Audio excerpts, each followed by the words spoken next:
we have been working with a UK-based storytelling coach. So that person, Lalith, has been, he's a pediatrician from the National Health Service, and he was starting to tell stories inside the NHS during the pandemic, and then actually left medicine to do this work full time. Okay.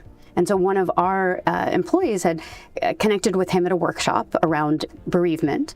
And that's where they came up with this idea of having these story slams for our 20th anniversary.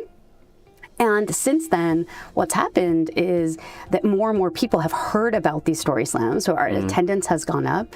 And then as sort of things went on in the year, we thought, wow, these are working so well for frontline employees who are members of our employee resource groups, as well as just anyone who wants to attend. What if we did an executive story slam? And that's when things really changed. Hey. It was the most popular optional event that the company had in 2024. Yeah.